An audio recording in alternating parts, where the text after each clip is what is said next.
Ini intisari selanjutnya Wu Wei. Ini yang agak khas dari Zen.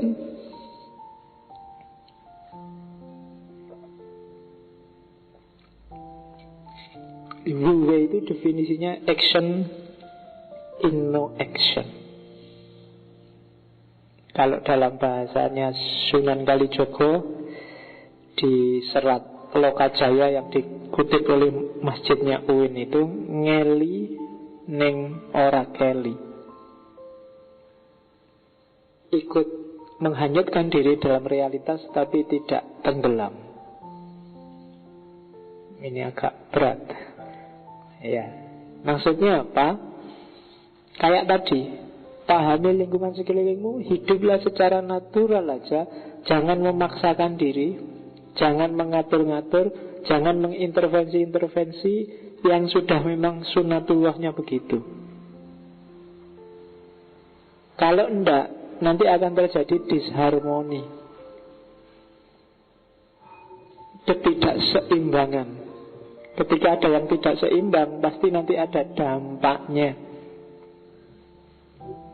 Keserakahanmu pada hutan, dampaknya kamu rasakan sekarang. Intervensimu terlalu banyak. Keserakahanmu pada apalagi kekayaan, dampaknya ada korupsi, ada kecurangan-kecurangan, dan banyak hal yang lain. Jadi Wu Wei, action in no action. Nyari uang iya, tapi kejarlah secara natural. Gak usah ambisius, sekarang nyari uang, minggu depan kaya raya. Nggak harus percaya sama promosinya MLM. Nggak harus, tapi mungkin kalau mau ya nggak apa-apa. Jadi yang wajar-wajar saja. Bekerja 100, ya nanti imbalannya baliknya juga 100. Wajar. Yang nggak wajar pasti ada yang nggak beres di situ. Dan nanti ada efeknya pasti. Action in no action. Lakukan sesuatu tapi sesuai sunnatullahnya. Tidak harus bikin yang mukjizat yang luar biasa. Hidup yang dipedomani sunnatullah. Kamu loncat dari lantai 3 amplas, itu secara sunnatullah mati. Itu aja yang dipegangi. Jangan jajal meskipun kamu yakin, loh kalau Allah menghendaki Pak, bisa loh Pak, tidak mati. Ya jajalan era percaya. Enggak, yang kita pedomani secara sunnatullah, loncat dari rantai 3-nya amplas yang paling atas itu ya tewas. Sunnatullahnya itu bahwa ya mungkin saja Allah intervensi, tapi jangan dicoba. Itu Wu Wei namanya, action in no action. Bisa kok kamu jajal loncat dan selamat, tapi itu tidak sesuai sunnatullah. Secara sunnatullah kamu mati. Itu Wu Wei. Jadi bekerjalah yang alami, jangan memaksakan diri, jangan ngatur-ngatur, jangan mempengaruhi yang sudah hukumnya. Toh sunnatullah juga dari Allah. Ada banyak hal. Manusia hari ini kan gitu. Mentang-mentang jelek terus kulitnya hitam, operasi. Kayak Michael Jackson itu jadi putih kabeh. Tapi ya ada efeknya kan akhirnya. Mungkin kanker kulit, mungkin susah, macam-macam. Jadi Wu Wei, action in no action. Tidak harus ambisius, tidak harus intervensi. Oke, sekarang masih ada waktu. Saya agak cepat. Ada 10 makomat. Saya menyebutnya makomat, pinjam istilah dari Sufi. Jadi suluk juga dari Sufi. Suluknya para ulama Zen ini biasanya digambarkan dengan lukisan sapi dan penggembalanya. Ada 10 lukisan. Dan itu dimana biasanya deret itu. Ini tak ambil lukisan yang agak mending. Biasanya lukisannya agak jelek-jelek karena kasar. Lukisan tangan. Untuk menggambarkan 10 step Zen Buddhisme. versinya banyak, tapi yo alurnya sama. Kenapa pakai sapi? Ya, jangan lupa sumbernya dari India. Bagi India sapi itu dimuliakan. Ya, kalau di sini dibantai habis-habisan. Iya. Kalau cuma dibantai tidak apa-apa. Ada yang tega sekali kan, mau dibantai digelonggong itu kan, dimasukin air. Itu bisa nangis-nangis orang India kalau lihat itu. Jadi analoginya sapi. Saya baru tahu kemarin baca-baca di India itu, kalau ada perempuan cantik dan anggun, terus bijaksana, pinter, itu pepatahnya adalah perempuan itu seperti sapi. Nggak ada di sini ya. Kalau di sini anak perempuan disebut sapi mesti marah. Tapi di India kalau ada perempuan disamakan dengan sapi, berarti dia anggun terus pinter. Jadi cantik, anggun, pinter. Hebat sekali kamu seperti sapi. Iya rasanya ya orang enak, tapi udah apa-apa lah. Orang sana tradisi sana, karena sapi bagi kita kan rasanya beda dengan orang India. Orang India sapi kadang tidak ditaruh di belakang di kandang, tapi ditaruh di kamar tamu. Iya. Jadi karena sapinya dimuliakan. Oke. Level pertama bagi mereka yang ingin menjalankan lakunya Zen adalah kesadaran. Mencari sapi yang hilang. Jadi ada seorang penggembala yang kehilangan sapi. Jadi yang pertama cari sapi dulu. Sadarilah bahwa kamu kehilangan. Sadarilah dalam hidupmu ada yang keliru, ada yang gak beres, ada yang kosong, ada yang melarikan diri, ada yang harusnya jalan tapi gak jalan. Kesadaran akan masalah. Salah satu poin bahwa hidupmu sudah di jalur yang benar adalah kamu sadar terhadap apa yang keliru dalam hidupmu. Jadi pertama-tama harus kamu sadari bahwa sapimu hilang. Kalau ini saja belum, enggak. Makanya kalau di Islam makomat itu hampir semua sufi level pertama adalah tobat. Tobat itu kan nama lain dari sadar. Sadarilah bahwa kamu keliru. Sadarilah bahwa kamu tidak pada jalur yang benar. Ada banyak hal yang harusnya kamu lakukan, tidak kamu lakukan. Itu yang pertama. Jadi carilah sapimu masing-masing. Ada yang hilang. Kalau selama ini kamu menganggap hidupmu normal-normal saja, coba dipikir lagi. Mungkin ada yang tidak pas, ada yang tidak beres. Terus yang kedua, menemukan jejaknya sapi. Iya.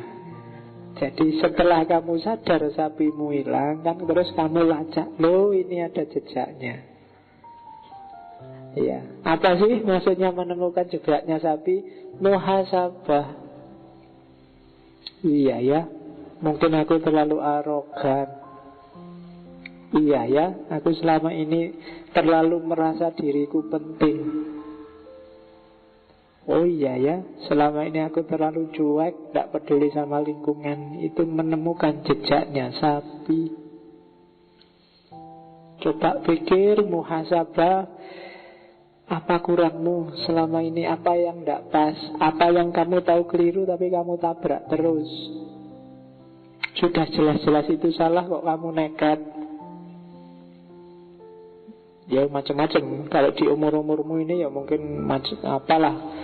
Sudah jelas kamu tidak boleh lihat gambar yang kayak gitu kok yo. Masih saja kamu lihat. Lah ada iklannya ya Pak, nggak sengaja tak pencet. Gambarnya keluar, kok keterusan misalnya. Ya wis ora apa-apa, tapi itulah jejak sapi. Oh, ini yang jadi sumber masalah selama ini, ya kan? Jadi temukanlah, muhasabahlah. Ingat-ingatlah apa aja yang kamu kekelirukan selama ini. Yang ketiga, iya, karena tadi sudah muhasabah, pada saatnya kamu akan, loh itu sapiku. Cuma yang pertama kan gak kelihatan sapinya, kelihatan ekor sapinya. Ini semacam pencerahan sesaat. Jadi kalau kamu melakukan suluknya sufi, kayak kamu waktu awal-awal sholat malam. Selama ini sudah gak pernah sholat malam, terus ada masalah kamu sholat malam. Tenang sekali batin saya, Pak. Itu melihat ekor sapi. Jadi pencerahan sementara, ya kan?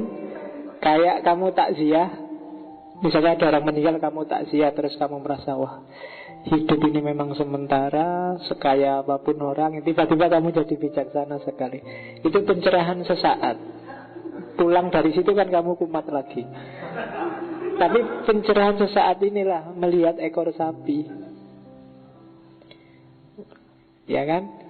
Baca apa, dengar ceramahnya siapa, astagfirullah, memang aku ini rusak. Itu melihat ekor sapi. Jadi ada pencerahan sesaat, ada peletihan. Ini kalau kamu nggak ikuti terus, kamu nggak jadi pencerahan loh. Baru lihat ekornya loh ya. Kalau nggak kamu teruskan, ya sapinya nggak akan ketemu. Jadi momen keempat, pencerahan sesaat. Mungkin kamu baca buku, dengerin syekh siapa, atau ikut wirid apa, tiba-tiba ada yang nyes, ada yang itu melihat ekor sapi. Kalau kamu selesai itu kumat lagi, berarti sapimu hilang lagi. Ya. Oke. Jadi kehilangan diri baru lihat ekornya. Terus yang keempat, ketemu kan sekarang. Setelah ketemu apa? Taklukkanlah sapimu. Karena sapimu sudah di luar lama, maka sekarang dia liar. Nafas, pikiran harus kamu kuasai. Taklukkan itu yang ada di dalam dirimu. Pencerahan itu kan urusan menaklukkan diri. Kalau tadi sudah nyes, selesai acara kamu pingin kumat lagi, taklukkan. Biar sapinya ketemu, biar pencerahan beneran. Kalau enggak, sapimu hilang lagi, atau enggak terjinakkan.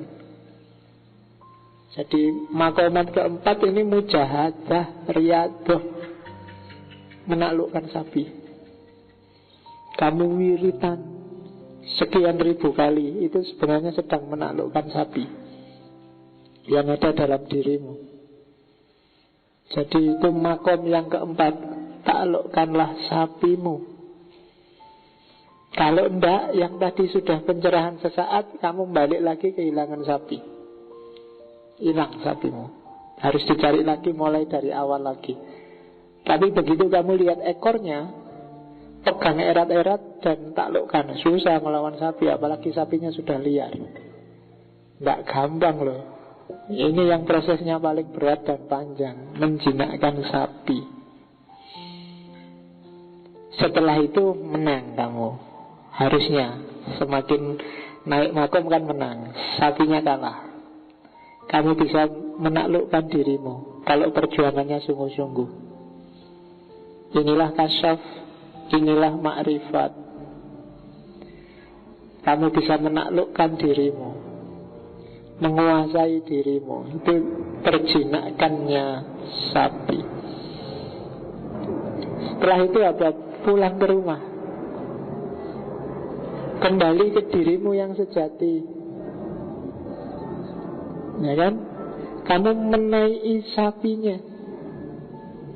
Bukan kamu yang dikontrol oleh pikiranmu, oleh nafsumu, tapi kamu yang kontrol pikiranmu, kontrol nafsumu, kesadaranmu. Selama ini hidup kita yang disetir oleh pikiran, sekarang dibalik, kita yang nyetir pikiran. Pulang ke rumah, memahami yang sejati, mengenali diri sendiri. Itu makom yang ke-6. Naik sapi. Terus sapi sudah pulang, sudah ditaklukkan. Sekarang apa? Menikmati ketenangan. Kasyaf. Ya kan? Ini taholli, jiwa kita bersih. Sudah nyaman. Apa-apa tentram, apa-apa establis. Kita nikmati. Ini yang disukai oleh para sufi itu kan, indahnya pencerahan, nikmatnya menang melawan diri sendiri. Diri yang sudah tazkiyatun nafas, tenang, nyaman, kayak penggembala yang melihat malam dan sapinya sudah ada di rumah. Kalau sapinya masih hilang, gak akan bisa tenang. Di rumah mungkin gelisah, pening. Tapi karena sapinya sudah tertaklukkan, sekarang mulai bisa menikmati hidup, mulai bisa tenang. Terus makom ke-8, moksa, nirwana, surga, keheningan, enso tadi. Semuanya sudah gak penting lagi. Semuanya sudah tidak urgent lagi. Tajalli, jiwanya melebur, hening. Tidak ada yang indah selain dia. Ini sudah wilayah masuk surga ini. Keheningan, moksa, nirwana. Ya kan? Kalau Buddha kan nirwana puncaknya. Di era-era awal Maqamat Sufi itu nyampe di nomor 8. Tapi setelah 12 tahun ada tambahan 2 lagi. Ada beberapa ulama Zen yang nambah 2 makom lagi. Ini mirip pikirannya Iqbal yang dulu eksistensialis. Kalau sudah nyampe puncak, ada ulama-ulama, ada tokoh-tokoh yang oleh Zen dianggap dia sudah mengalami nirwana, harusnya masuk surga, tapi dia nggak mau masuk surga. Kenapa? Ketika mau masuk surga, dia noleh ke belakang. Kasihan ya manusia yang masih belum sadar. Kasihan orang-orang yang masih tertipu. Kasihan orang-orang yang masih belum ngerti hidupnya mau kemana dan untuk apa. Maka dia tunda menikmati surga untuk kembali lagi ke dunia. Lahirlah makom ke-9. Judulnya kembali ke sumber. Cuma sekarang beda sama yang dulu. Ini orangnya sudah mengalami pencerahan. Inilah para wali, inilah para aulia, inilah para maitreya, inilah kalau dalam Buddha. Ya mungkin kalian kalau di Cina pernah dengar Dewi Kuan Im, pernah dengar ada beberapa Buddha yang tidak tega sama manusia. Dia sayang sama manusia. Masih banyak yang tertipu, masih banyak yang gak sadar akan hakikat dirinya. Maka dia kembali lagi. Cuma sekarang dia beda sama yang dulu, yang masih penggembala sapi. Sekarang dia sudah murni, sudah kembali kayak bayi, kembali ke sumber. Bayi itu kan bersih, murni, tidak ada pikiran ruwet, tidak ada hasrat ambisi yang tidak perlu. Menikmati hidup apa adanya, kembali ke sumber, tidak tertipu lagi oleh dunia. Riyadhah sudah selesai. Sekarang dia jadi orang yang berbeda, kembali ke sumber. Dan puncaknya adalah, ya sudah, dia sekarang sudah murni, saatnya mengunjungi pasar dunia. Ya, hidup bersama masyarakat, menularkan kesadaran, menularkan pencerahan. Jadi orang-orang kayak gini katanya Buddha banyak.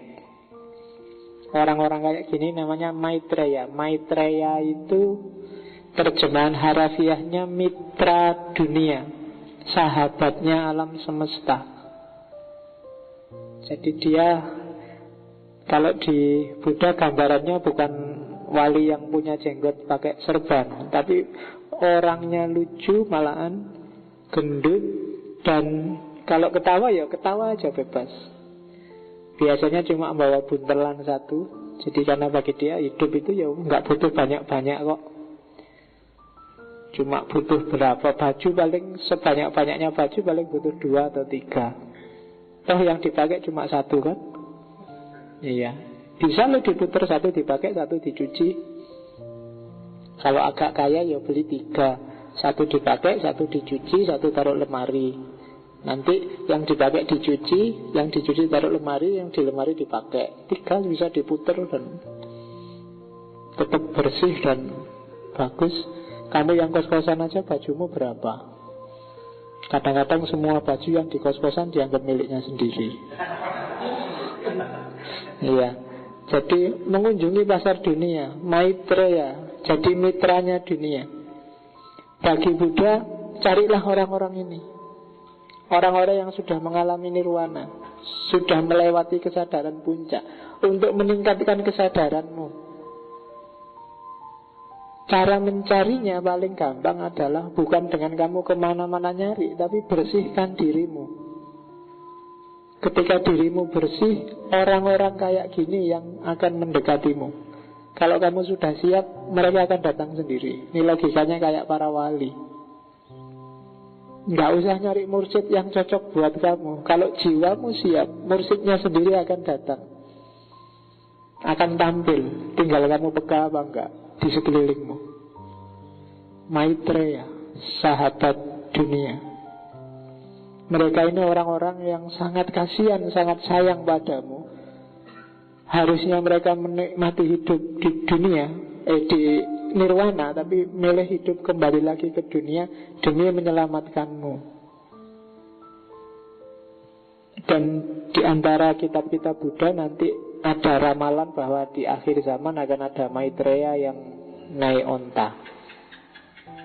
Dan di banyak tafsir, bagi banyak orang itu sebenarnya meramalkan kehadiran Nabi Muhammad. Makanya nanti cari buku yang judulnya bahwa Nabi Muhammad ada dalam kitab-kitab Weda. Ya meskipun namanya pasti bukan Muhammad, tapi isyarat-isyarat keberadaannya mirip dan sama. Jadi cari orang-orang yang digambarkan selalu ceria, hidupnya natural, nggak dibuat-buat, malah gendut. Dan kalau mau ketawa, ketawa aja, nggak ditahan-tahan karena sopan santun, nggak ditahan-tahan karena enggak, perutnya juga enggak six pack. Iya, jangan dibayangkan sakti luar biasa terus bisa bikin apa, enggak. Itu bonus yang enggak penting. Satu-satunya yang bisa dia lakukan adalah menemanimu untuk mencapai pencerahan. Bahkan dia hanya menemanimu, nggak bisa bikin kamu tercerahkan. Dia bisa nulari virus kesadaran dalam dirimu yang bikin kamu tergerak untuk melakukan aktivitas yang nomor 1 sampai nomor 9 tadi. Itu yang saya sebut makomatnya Zen. Agak mirip dengan Sufi. Cuma kalau di rumah-rumahnya orang Cina biasanya ada gambar deret 10 itu. Ini tak ambil yang, karena versinya banyak, tafsirnya juga banyak. Cuma tak ambil yang agak bagus. Gambarnya biasanya jelek-jelek hitam putih kayak coret-coret biasa itu. Jadi itu makom yang ke-10, mengunjungi pasar dunia. Kayak Nabi sudah Isra Mi'raj, sudah melewati surga, melewati neraka, bahkan sudah ketemu Allah, tapi balik lagi ke dunia. Makanya Ibnu Arabi bilang, kalau aku Muhammad, aku tidak akan mau balik lagi. Sudah nyampe sana. Setiap orang itu tujuannya ke sana. Nabi nyampe sana masih balik lagi. Kenapa? Kayak tadi dia noleh ke belakang, kasihan umatnya. Kalau nyari enaknya sendiri, finish, selesai. Tapi kan enggak. Demi kita, dia menemani kita untuk kesadaran. Maitreya, sahabat dunia. Makanya yang mengelilinginya kan Nabi lebih juga menyebutnya sahabat, bukan murid. Oke, itu isyarat-isyarat dari Zen.